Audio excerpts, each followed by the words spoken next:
Halo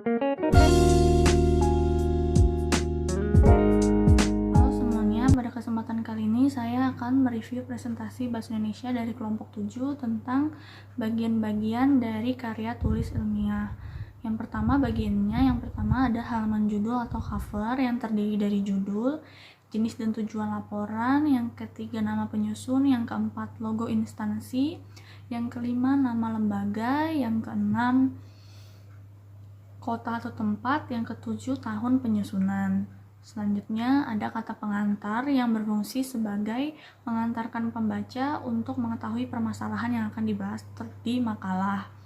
Nah, kata pengantar itu tuh biasanya berisi tentang yang pertama ucapan syukur penulis, lalu yang kedua identitas makalah, yang ketiga ada uraian singkat tentang makalah, yang keempat ucapan terima kasih, yang kelima harapan penulis, dan yang keenam itu ada tempat, tahun, dan bulan serta identitas penulis.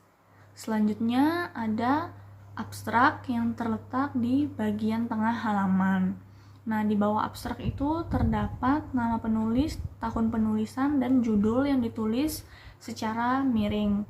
Nah, biasanya abstrak itu tuh berisi latar belakang masalah, lalu yang kedua itu masalah apa yang akan diteliti, lalu yang ketiga itu metode apa yang akan digunakan, dan yang keempat itu hasil yang diperoleh serta kesimpulan dan saran. Setelah abstrak itu terdapat daftar isi yang merupakan daftar nomor halaman yang terletak di setiap bagian karya tulis. Lalu ada daftar tabel, itu tuh berisi daftar nomor halaman yang menunjukkan letak tabel-tabel pada karya tulis ilmiah.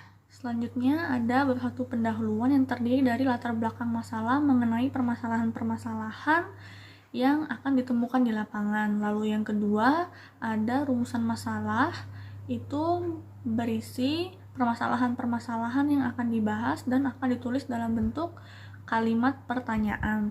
Lalu yang ketiga ada batasan masalah, itu mengenai batasan-batasan yang ingin atau akan dibahas agar tidak meluas dan tetap relevan. Lalu yang keempat itu ada tujuan penelitian, itu dia merujuk kepada atau mengacu pada rumusan masalah.